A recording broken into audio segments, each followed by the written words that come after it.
سلام كم يتخونوا كبرات تخطاتلتي اف بي ان ستوديو نحجم بقر اقدستن حدستن يوم زولكم وانا وين حابريتاتاتي حيزلكم مسيا زلخو كسام موداتا مسيسعريخم كتكاتاتلو بخبرن نعبدمكو اقداس خوينو ترخيبكم ون ناب كالوت نخبصح شيرن لايكن كتقبرو بزقات امي يزخاخر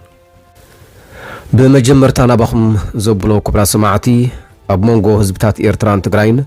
صبوق هزبنا هزب ركب يكيداب زلو اللقوان ناي نقدن ستان متأسسارات تجميرو من قصقاسات ونكيد كم زلو زتفلالي مجتات أرقاقي صملالو زاقيت كلت مسمرات ني إرتران تقراين زرخوبو تخفيتم تقراي كاب إرترا تدوليو إرترا كاب تقراي تدوليو صبوق ناي نقدن ستان ملوات ويكا من قصقاسات يكايدو خمزلو تومنجታት حبيرهم አለው ኩላትና ከም ንፈልጦ ኣብ 2020 ናብ ልዕል ትግራይ ወራር ካብ ዝወጅ ክሳብ ሕጂ ኣብ ልዕል ትግራይ ዕጽዋን ክባን ተነቢሩ ወይ ከዓ ተኣውጅ ከም ዘሎ ዝፍለጥ እዩ ስርዓት ብልጽግና ውዕል ፕሪቶሪያ ተግባራዊ ከይከውን ሓንጊዱ ብምሓዝ በአማይታ ሸሓ ዝቁጸሩ ህዝብ ትግራይ ኣብ ማዓስከራት ሱዳንን ውሽጢ ትግራይን ንሞትን ስቃይን ተሳጢሖም ኣብ ዘለውሉ እዋን ውዕል ፕሪቶሪያ ከይትግበር ሓንጊዱ ህዝብ ትግራይ መዓልታዊ ብሰንከ ዕጽዋን ክባን بحسرة مقبل مدهانيتن باستفلاليو حسرتات قرب محبرا أو قلقلتاتن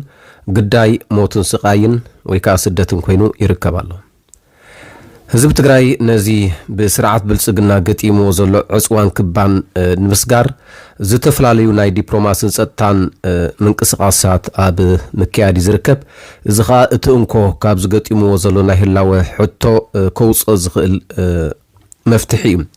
منالبات تقراي زقتي موازولو كبير شجر بوشتاو عقمان بسراويتان كتوص كم تخل زترات رايكونن انتقونا قن 360 ديجري كم تنايكل تشن عسران تعاسيا كبيد ناي فتن اوان زحلفتو داقم كدقم يبلن بالزبل تموكرو ابزح جوان مستفلالي قروابتي هزبتاتن حيلتاتن زملنا بممسرات صبوق ناي نقدي ناي ستا استفلالي خالق نتفتات ركبات اب مكياديات ركب زلا تግራይ زخا حاده مس إيرترا زكير زلو ركب متكاسي كال ابزلن قنه بوزح حزب تግራይ زطلوم نمحورا او غلغلتات زحالكو نغرات بإيرترا ناب تግራይ كم زاتو منጭታት አረጋግጾማሉ ካል بعين صتا زطمت ካል ነገራቱን በአንፈት ኤርትራ ናብ ትግራይ ዘአተወሎ ዝንዝንልካ ምዝርዘራ ገዳሲ ይኮነን እንተኾነ ኣብ ሞንጎ ኤርትራን ትግራይ ናብ ዝሕጅዋን ብንግድን ብጸጥታን ዝከየድ ዘሎ ርክብ ወይ ከዓ ምትእስሳር ብዝተፈላለዩ ተንቀሳቃሲ ምስልታትን ደረቕ ፎቶታትን ዝለኣኹልና ሓበሬታታትን ኣለዉ እዮም ብዙሓት ሰባት ግን ስለምንታይ ኢኹም ብዛዕባ እዚ ትዛረቡ ጸላኢ ከምዛ ዓይነት ምንቅስቃሳት ወይ ከዓ ርክብ ይከየድ ከም ዘሎ ተፈሊጡ ኣብ ልዕሊ ትግራይ ስጉምቲ ክወስድዩ ስለዚ ኩሉ ብምስጢር ዘይኮን ንምንታይ ዝብሉ ብዙሓት ሰባት ኣለዉ እዚ ጸላኢ ክፈልጦ ዘለዎ እዩ ካብ ጸላኢ ክሕባ ዘለዎ ዘይኮነ ጸላኢ ክፈልጦ ዘለዎ እዩ ምክንያቱ ጸላኢ ኩሉ ግዜ ደንዳኒ እዩ ጸግዕ ዘይብልካ ጎበ ዘይብልካ ምስትራኸበ ካልእ ዘይብልካ ምዃንካ እንተዳ ፈሊጡ ወይ ከዓ ተረጋጊጹ زيادة بالعلي خاصو قمت قوسر زخل أبزا حلف وانا بكل تشن عسران تقراي تقع سلازي نبرا كلهم تقعنا بلتقنا سلازي نوبري نتقراي دفيرو ويكاب العل تقراي كنو تساب كندو زا أكل نعقت أحديرو نايلفن تحيلتات أسلفو قبل العل تقراي ورار صفات زمان أبزا حجي وانقن ملو بملو قبل العل تقراي ورار داقماي ورار نمكيات أمدلاو يزركب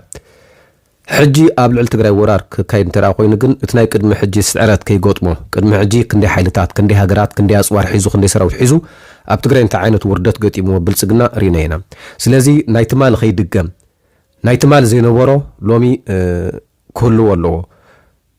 نايتمالي زنوبرون لوم كخسر يبلون سلازي تمال حساب كندو حيلتات اسلفو كوا استسعره لوم خدا انت حيزي خيت زلنا بتقرايلو عقمي قمقمي سلازي تقراي مستفلاليو قراب تزبطات ويكا حيلتات كمزا عينت ركبات كمزا اللوات تفليتو زيادة يكرعدن كفرحن اب تقراي كوست زخل سو قمتتاتون داقم قمتكو قبرو لزقبا سلازي صلايخا اب لعليخا كمزا عينت عصوان كبان اوجن ترهاليو كابزن موصاون السخاس تفلاليو اماراتيتات كمزا اللوخا كتومنو ويكا خطور يختقل لك بدحرين ابزا تاريخ مس حدقتات دي قبر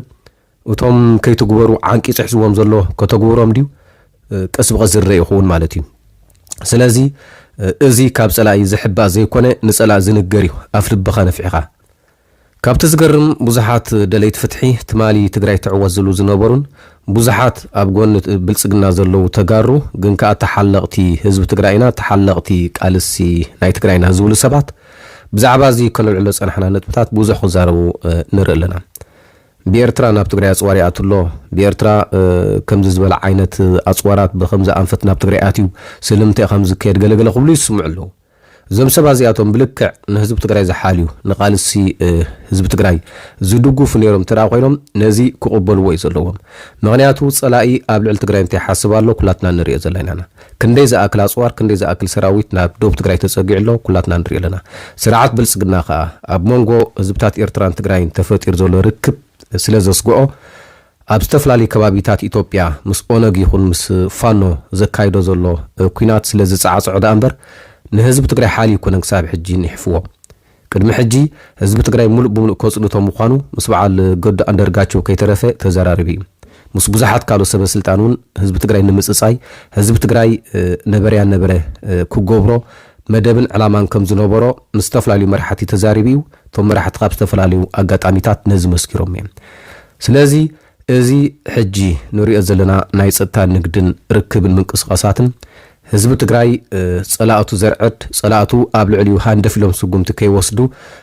ዳግመ ግምት ክገብሩ ዝገብር ነጥቦ መቐይሮ እዩ ምናልባት እቶም ሓለይቲ ህዝቢ ትግራይ ተመሲሎም ነዚ ግን ከም ኣሉታ ገይሮም ዘቕርብሎ ዘለዉ ሰባት ከዓ እዚ ኣፍ ልብኻ ነፍዒልካ ዝምስከሮ ጸላእውን ክፈልጡ ዘሎ ጉዳይ ምዃኑ ደግምና ክንምስክር ንፈቱም ካልእ ምዚ ተኣሳሲሩ ቤት ጽሕፈት ጉዳያት ኮሙኒኬሽን ትግራይ ህጹጽ ዝበሎ መልእኽቲ ኣሓሊፉሎ ከም ዘለዎ እቲ መልእኽቲ ናባኹም ኮብልአ ብፍላይ ኣብ ትግራይ ዘለኹም እዚ መልእኽቲ እዚ ይምልከተኩም ስለ ዝኾነ ከም ዘለዎ ናባኹም ኮብለልኩም እየ ክልከላ ማህያ መምሃራንን ሰራሕተኛ መንግስቲ ትግራይን መሰረት ዝገበረ ድምፂ ተቃውሞ ንምስማዕ ብምትሕብባር ቤት ትምህርቲ ማሕበር መምሃራንን ማሕበር ወለዲ ተምሃሮ ትግራይን መጋቢት 15 2018 ዓመተ ምህረት ግዕዝ ኣብ ኩሎም ከተማታት ትግራይ ሰላማዊ ሰልፊ ከም ዝሳለጥ ተገሊጹ ሓላፊ ቢሮ ትምህርቲ ክልል ትግራይ ዶክተር ኪሮስ ጉዕሽ ከም ዝገለጾ እቲ ሕጂ ተነቢር ዘሎ ክልከላ ማህያ መምሃራንን ሰራሕተኛ መንግስትን ትግራይ መቐጸልታ እቲ ዝተፈጸመ ጄኖሳይድን ኮነ ተባሂሉ ወለዶ ትግራይ ከይመሃር ህዝቢ ተስፋ ቆሪጹ ክብተንን ክጠፍእን ዝስራሕ ዘሎ ተግባርን ምዃኑ ኣፍሊጦም ኣብቲ ዝሓለፈ ጄኖሳይዳዊ ኩናት ጸላእቲ ኮነ ኢሎም ኣብ ኣርባዕቲኦም መሰረት ትምህርቲ ትግራይ ከቢን ዕልወት ፈጺሞም እዮም ዝበለ ዶክተር ኪሮስ ዝግበር ዘሎ ተግባር ክልከላ ማህያን ካልኦት መሰረታዊ ጉዳያትን ኮነ ተባሂሉ ህዝቢ ትግራይ ከይመሃር ኣብ ጸልማት ክነብር ክብተንን ክጠፍእን ዝስራሕ ዘሎ ብምዃኖም ነዚ ንምቅዋምን ድምፂ ንማሕበረሰብ ዓለም ንምስማዕ መጋቢት 15 2018 ዓመተ ምህረት ግዕዝ ኣብ ኩሎም ከተማታት ትግራይ ሰላማዊ ሰልፊ ከም ዝሳለጥ ኣፍሊጡም ፕሬዚደንት ማሕበር መምሃራን ትግራይ መምህር ንግስቲ ጋረድ ብወገና መምሃራን ትግራይ ሕሉፍ 16 ወርሒ መሃይኦም ከይተኸፈሎም ኩሉ ጸገም ተጻዊሮም ኣብ ከይድ ምምሃር ምስትምሃር እንሃለዉ ምኽንያቱ ብዘይተፈልጠ መንገዲ ዳግም መሃዮም ተኸልኪሎም ኣብ ጸገም ተሳጢሖም ከም ዘለዉ ገሊጻ እቲ ዘይሕጋውን ዘይምኽንያታውን ክልከላ ማህያ መምሃራንን ሰራሕተኛ መንግስትን ኮነ ተባሂሉ ህዝቢ ከም ህዝቢ ንምጥቃዕ ዝፍጸም ዘሎ ጥሕሰት ሰብኣዊ መሰል ብምዃኑ ማሕበር መምሃራን ትግራይን ነቲ ጸገም ንምፍታሕ ሕጋዊ መንገዲ ተኸቲሎም እናተቃለሱ ከም ዝጸንሑን ፍታሕ ከም ዘይረኸቡን ኣፍሊጣ ነዚ ንምኹናን ድምፅና ማሕበረሰብ ዓለም ሰሚዑ ፍታሕ ከናዴልናን ሰላማዊ ሰልፊ ከም ዝሳለጥን መምህር ንግስቲ ወሲኻ ኣፍሊጣ ፕሬዚደንት ማሕበር ወለዲ ተምሃሮ ትግራይ መምህር ከላሊ ጸጋይ ብግዲኡ ስርዓተ ትምህርቲ ትግራይ ብኸቢድ ብምግድኡ ህፃናት ተምሃሮ ትግራይ ተጎዲኦም ኣብ ሕገ መንግስቲ ዝሃገር ዝተደንገገ መሰል ምምሃር ህፃናት ተምሃሮ ትግራይ ብዕሊ ተመንጢሎም ከም ዘለውን ካብ ኢድ ናብ ኣፍ ዝናበር መምህር ብዘይ ማህያ ንምምሃር ከም ዝተጸጎመን ብምግላጽ ማሕበረሰብ ዓለምን ዝምልከቶም ካልኦት ኣካላትን ነቲ ዝሳለጥ ሰላማዊ ሰልፊ ድምፂ ብምስማዕ ፍታሕ ንምምጻእ ሓገዝቲ ክኾኑ ጻውዒት ኣቕሪቦም 10 መጋቢት 2018 ዓመተ ምህረት ግዕዝ ቢሮ ጉዳያት ኮሙኒኬሽን ትግራይ መቐለ